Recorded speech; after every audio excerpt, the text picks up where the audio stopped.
तो हम पढ़ रहे हैं बेसिक कंपोनेंट ऑफ सेल। तो बेसिक कंपोनेंट ऑफ सेल में क्या है? प्लाज्मा मेम्ब्रेन है, न्यूक्लियस है और साइटोप्लाज्म है। तो प्लाज्मा मेम्ब्रेन को अपन क्या बोल सकते हैं? सेल मेम्ब्रेन या प्लाज्मा मेम्ब्रेन, या इसी को प्लाज्मा लेमा भी बोलते हैं। तो हम सबसे पहले किसके बारे में पढ़ेंगे? प्लाज्मा मेम्ब्रेन के बारे में पढ़ेंगे। अब इस प्लाज्मा मेम्ब्रेन के कुछ पॉइंट है, जैसे ये it is a selectively permeable membrane. तो जो प्लाज्मा मेम्ब्रेन होती है वो सेलेक्टिवली परमिएबल मेम्ब्रेन होती है, जिसका मतलब क्या है? ये कुछ ही ये सेलेक्टिव मॉलिक्यूल, कुछ ही मॉलिक्यूल्स को क्या करती है? सेल के अंदर एंट्री करती है, एग्जिट होने देती है। जैसे मान लीजिए कोई भी मॉलिक्यूल्स है, जो बिग मॉलिक्यूल्स होंगे वो प्लाज्मा मेम्ब्रेन के थ्रू क्या करेंगे? एंट्री नहीं कर पाएंगे सेल के अंदर। लेकिन जो स्मॉल मॉलिक्यूल्स, जो कुछ सेलेक्टेड मॉलिक्यूल्स होंगे, वही मॉलिक्यूल्स क्या करेंगे? सेल मेम्ब्रेन या प्लाज्मा मेम्ब्रेन के थ्रू सेल के अंदर एंट्री करेंगे। तो अब दूसरा पॉइंट जैसे क्या है? It is also known as a plasmalemma. हम सेल मेम्ब्रेन को ही प्लाज्मा लेमा भी बोलते हैं। And the third point of plasma membrane, that it is a limiting boundary of each cell which separates the cytoplasm from its surrounding. तो cell membrane क्या करती है? किसी भी, अगर कोई भी एनिमल सेल है उसमें सबसे आउटर मोस्ट लेयर क्या होगी? सेल मेम्ब्रेन होगी। और यही सेल मेम्ब्रेन क्या करेगी? जो क्या करेगी? साइटोप्लाज्म जो फ्लूइड है वो उसको इन्वायरमेंट से, सराउंडिंग से क्या करेगी? अलग करेगी। परंतु अगर ये प्लांट सेल है, प्लांट सेल में क्या होगा? सबसे आउटर मोस्ट लेयर क्या होगी? सेल वॉल होगी। और वो फिर उसके बाद क्या आएगी? Plasma membrane. तो जो आउटर मोस्ट लेयर होगी वो सेल वॉल होगी, और वो क्या करेगी? साइटोप्लाज्म को अलग करेगी। किससे? इन्वायरमेंट से। कौन? Cell wall. किसमें? प्लांट सेल में। और it is made up of protein and lipid. Protein और लिपिड की बनी होती है। ये किसकी बनी होती है? प्लाज्मा मेम्ब्रेन किसकी बनी होती है? प्रोटीन और लिपिड की बनी होती है। और इसमें क्या होता है? प्रोटीन होता है, फिर लिपिड की बाई लेयर होती है, और फिर प्रोटीन होती है। तो इसको बताने के लिए बहुत सारे मॉडल्स आए, बहुत सारे मॉडल्स आए, लेकिन उसमें सबसे जो फेमस मॉडल है वो कौन सा है? फ्लूइड मोज़ेक मॉडल या लिपिड बाई लेयर मॉडल। इसको किसने दिया था? सेंगर एंड निकोलसन ने दिया था। किसने? सिंगर एंड निकोलसन ने दिया था फ्लूइड मोज़ेक मॉडल को। अब इसमें होता क्या है मेनली कि फ्लूइड मोज़ेक मॉडल में क्या होता है? सबसे आउटर मोस्ट लेयर होगी, प्रोटीन होगी, फिर लिपिड होगी, फिर लिपिड होगी, फिर प्रोटीन होगी।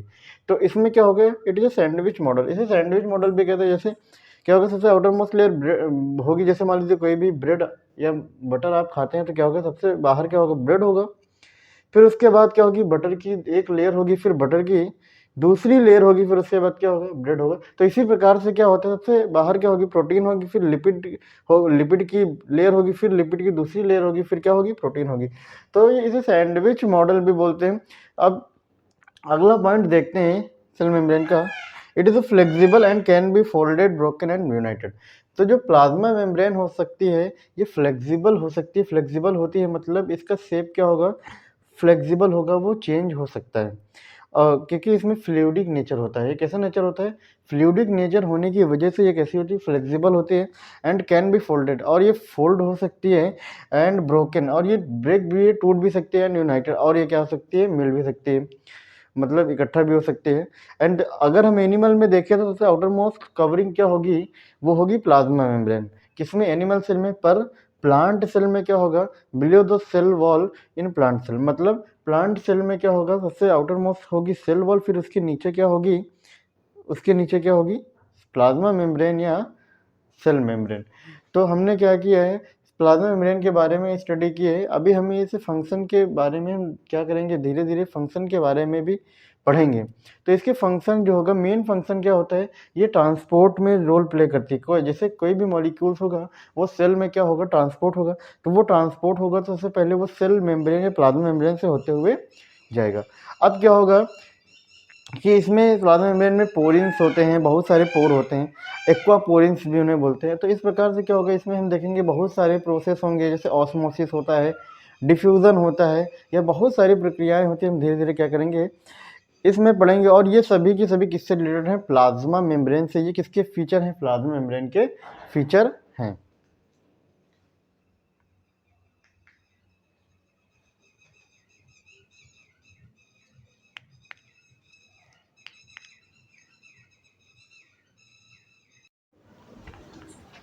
तो हम पढ़ते हैं फंक्शन ऑफ प्लाज्मा मेम्ब्रेन।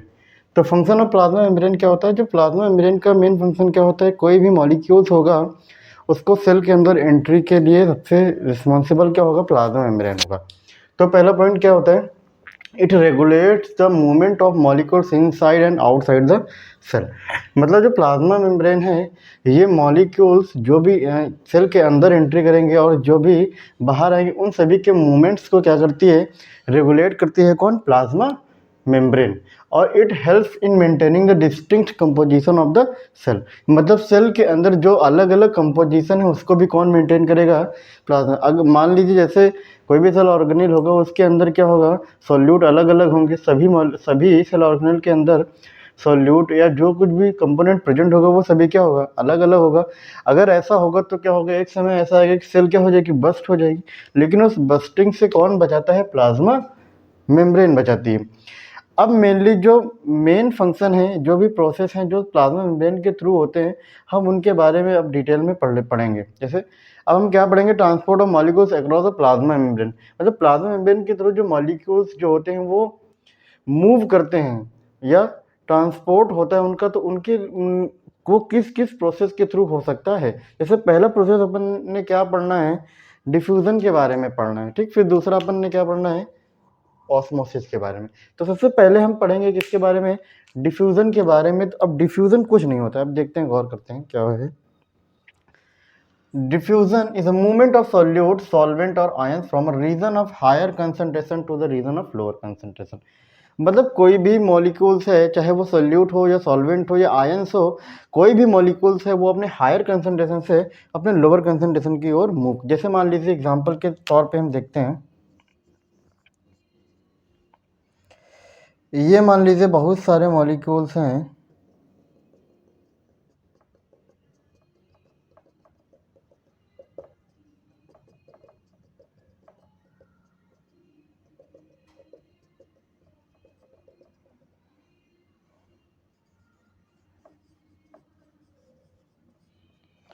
अब इधर मॉलिक्यूल्स का कंसंट्रेशन क्या है? Concentration high concentration. मतलब इधर मॉलिक्यूल्स का कंसंट्रेशन हाई है। अब क्या होगा? एक दूसरा रीजन है।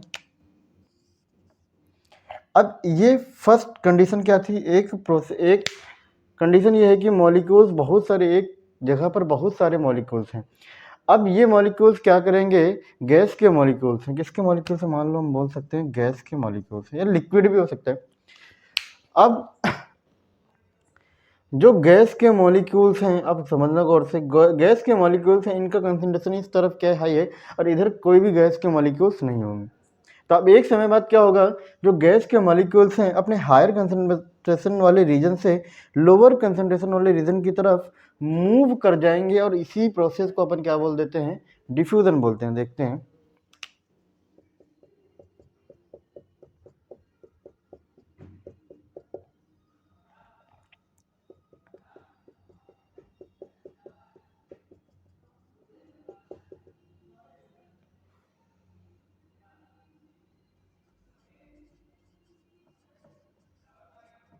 जैसे एग्जांपल के तौर पे हम देखते हैं, इधर हमने माना कि गैस के कितने मॉलिक्यूल्स हैं?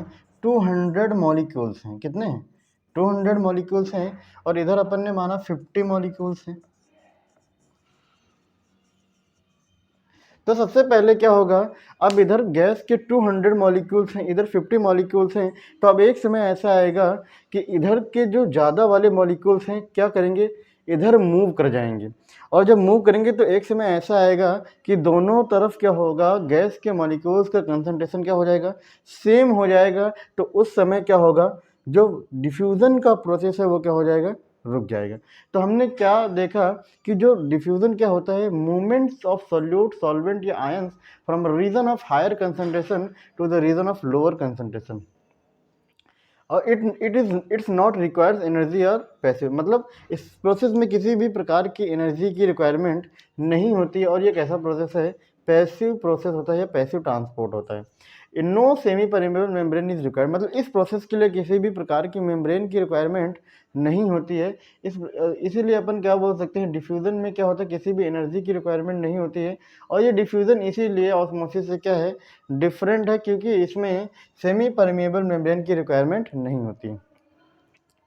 तो हमने क्या देखा कि डिफ्यूज़न में क्या होता है, मॉलिक्यूल्स अपने हायर कंसंट्रेशन से अपने लोअर कंसंट्रेशन की ओर। जैसे एक बार और इसको समझ लेते हैं। जैसे हमने क्या देखा था, इधर 200 मॉलिक्यूल्स हैं, इधर कितने 50 मॉलिक्यूल्स हैं। तो शुरुआत में क्या है कि इधर 200 मॉलिक्यूल्स हैं, इधर 50 मॉलिक्यूल्स हैं। तो अब ये शुरुआती दौर में, अब लास्ट में क्या होगा कि इधर के कुछ मॉलिक्यूल्स इधर क्या करेंगे, मूव करेंगे। तो इस एक समय ऐसा आएगा कि दोनों तरफ का कंसंट्रेशन क्या हो जाएगा, सेम हो जाएगा। क्या हो जाएगा, सेम हो जाएगा। तो उस समय यह प्रोसेस क्या हो जाएगा, रुक जाएगा। तो डिफ्यूज़न कब रुकेगा, जब दोनों तरफ का कंसंट्रेशन क्या होगा, सेम हो जाएगा। अब वैसे अपन देखते हैं ऑस्मोसिस के बारे में स्टडी करते हैं। तो ऑस्मोसिस क्या होता है, ये कुछ नहीं होता, it's nothing but a special type of diffusion. मतलब ऑस्मोसिस कुछ नहीं है बल्कि एक विशेष प्रकार का डिफ्यूज़न होता है। और इसमें लेकिन हमें किसकी रिक्वायरमेंट होगी, सेमी परमिएबल मेम्ब्रेन की रिक्वायरमेंट होती है। देखते हैं द मूवमेंट ऑफ सॉल्वेंट और वाटर मॉलिक्यूल्स। मेनली ऑस्मोसिस किसका होता है, ऑस्मोसिस में कौन मूव करता है, सॉल्वेंट के मॉलिक्यूल्स। कौन से मॉलिक्यूल, सॉल्वेंट। कभी भी सॉल्यूट के मॉलिक्यूल क्या होंगे, इस प्रोसेस में मूव नहीं करेंगे। मतलब इसमें जो मूवमेंट होगा वो किसका होगा, सॉल्वेंट के मॉलिक्यूल्स का होगा, सॉल्यूट के मॉलिक्यूल्स का मूवमेंट नहीं होगा। तो अब देखते हैं हम, द मूवमेंट ऑफ सॉल्वेंट और water from its higher concentration to its lower concentration. मतलब वाटर का जो मूवमेंट होगा या सॉल्वेंट का जो मूवमेंट होगा अपने हायर कंसंट्रेशन से अपने लोअर कंसंट्रेशन की तरफ मूव कर जाएंगे। लेकिन किसके थ्रू होगा, थ्रू सेमी परमिएबल मेम्ब्रेन। किसके थ्रू होगा, semi permeable membrane. It's a most important point. जो डिफ्यूज़न को ऑस्मोसिस, मतलब ऑस्मोसिस को डिफ्यूज़न से अलग क्या करता है, डिफ्यूज़न में किसी भी प्रकार की मेम्ब्रेन की रिक्वायरमेंट नहीं होती, परंतु ऑस्मोसिस में कौन सी मेम्ब्रेन होती है, सेमी परमिएबल मेम्ब्रेन। तो सेमी परमिएबल मेम्ब्रेन किस प्रोसेस के लिए रिक्वायरमेंट है, ऑस्मोसिस के लिए। या हम इसकी दूसरी डेफिनेशन भी लिख सकते हैं, the movement of water across the semipermeable membrane is known as osmosis. तो इसको अपन क्या बोल देंगे, ऑस्मोसिस बोल देंगे। Osmosis is also diffusion of solvent. मतलब ऑस्मोसिस में क्या होगा, सॉल्वेंट का क्या होगा, डिफ्यूजन होगा। तो इसमें बहुत सारे क्वेश्चंस बन सकते हैं कि अगर मान लीजिए एक सॉल्यूशन है, जैसे एग्जांपल में हम देख लेते हैं,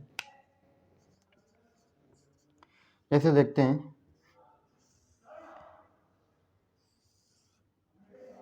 यहाँ पर अपन ने क्या लगा रखी है, semi permeable membrane, semi permeable membrane. अब अपन ने देखना है कि इधर कितने मॉलिक्यूल्स हैं। ये सॉल्यूशन है,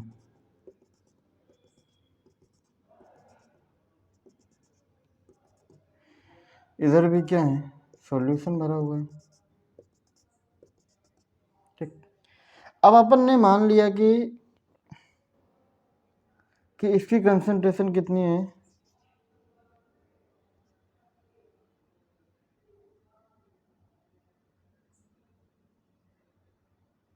1 मोलर है। इसकी कंसंट्रेशन कितनी है, 2 मोलर। ठीक, अब हमने क्या मानना है कि इसकी कंसंट्रेशन 1 मोलर है और इसकी कंसंट्रेशन क्या है, 2 मोलर है। अब हम देखते हैं कि यहाँ पर जो सॉल्यूशन है इसमें हम मान लेते हैं कि वाटर के कितने मॉलिक्यूल्स हैं, वाटर के 95 मॉलिक्यूल्स हैं। कितने मॉलिक्यूल्स हैं, 95 मॉलिक्यूल्स, ऐसा हम मान रहे हैं। ठीक, और यहाँ पर मान लेते हैं कि वाटर के कितने मॉलिक्यूल्स हैं, 30 मॉलिक्यूल्स।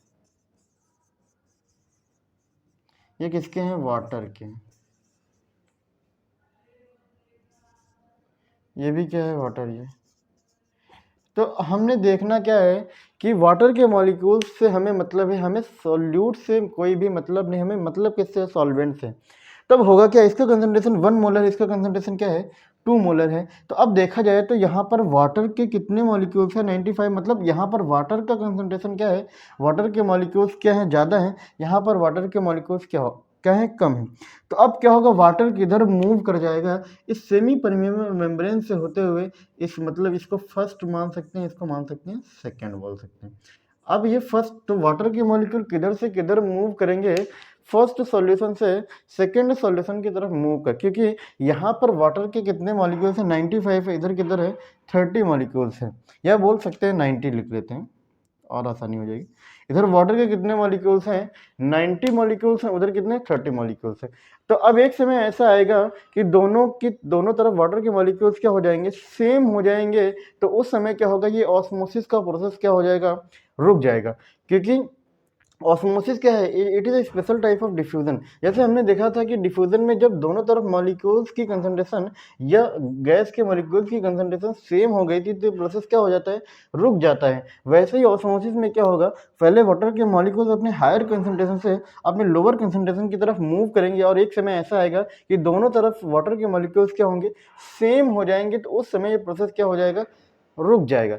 लेकिन अगर इस प्रोसेस को दोबारा करना है तो हमें क्या करना पड़ेगा, अब प्रेशर अप्लाई करना पड़ेगा, और उस प्रोसेस में क्या होगा, ये प्रक्रिया रिवर्स हो जाएगी। मतलब फिर वाटर किधर से सेकंड की से फर्स्ट की तरफ मूव कर जाएगा। तो इसे अपन क्या बोल देंगे, रिवर्स ऑस्मोसिस। क्या बोल देते हैं, रिवर्स ऑस्मोसिस। लेकिन हमें मेनली पढ़ना क्या है, ऑस्मोसिस के बारे में ही पढ़ना है। तो ऑस्मोसिस में मेनली होता क्या है, वाटर क्या होगा अपने हायर कंसंट्रेशन से, या जहाँ पर वाटर के मॉलिक्यूल्स ज़्यादा हैं वो अपने हायर कंसंट्रेशन से अपने लोअर कंसंट्रेशन की तरफ क्या करेगी, मूव करके। हमें मेनली देखना क्या है, वाटर के मॉलिक्यूल्स को, ना कि सॉल्यूट के मॉलिक्यूल्स को। हमें केवल और केवल सॉल्वेंट मॉलिक्यूल से मतलब है, किस प्रोसेस में, ऑस्मोसिस के प्रोसेस में। तो इस प्रकार से हमने डिफ्यूजन और ऑस्मोसिस के बारे में पढ़ा। एक बार हम दोबारा से डिफ्यूजन और ऑस्मोसिस को देख लेते हैं।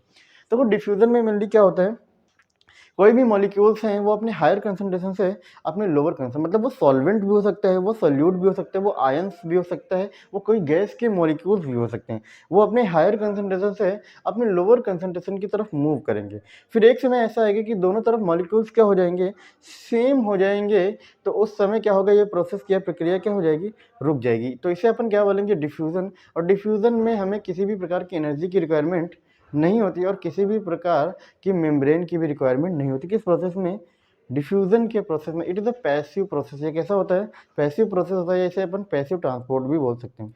लेकिन ऑस्मोसिस में मेनली क्या होता है, ऑस्मोसिस में सॉल्यूट के मॉलिक्यूल्स का मूवमेंट नहीं होता है, केवल और केवल सॉल्वेंट के मॉलिक्यूल्स का मूवमेंट होगा। लेकिन इसमें हमें मेनली रिक्वायरमेंट किसकी होगी, सेमी परमिएबल मेम्ब्रेन। जो भी सॉल्वेंट के मॉलिक्यूल्स होंगे वो सेमी परमिएबल मेम्ब्रेन के थ्रू ही क्या होंगे, क्रॉस करेंगे। मतलब वाटर के मॉलिक्यूल से सॉल्वेंट के मॉलिक्यूल्स अपने हायर कंसंट्रेशन से अपने लोअर कंसंट्रेशन की तरफ क्या करेंगे, मूव करेंगे थ्रू सेमी परमिएबल मेम्ब्रेन। तो उस प्रोसेस को अपन क्या बोलेंगे, ऑस्मोसिस बोलेंगे। और ये भी एक पैसिव प्रोसेस होता है, इसमें भी किसी प्रकार की एनर्जी की रिक्वायरमेंट नहीं होती, ये अपने आप ही ये प्रक्रिया होती है। लेकिन इसमें हमें किसकी रिक्वायरमेंट होगी, सेमी परमिएबल मेम्ब्रेन। अगर सेमी परमिएबल मेम्ब्रेन नहीं होगी तो ऑस्मोसिस का प्रोसेस नहीं हो पाएगा।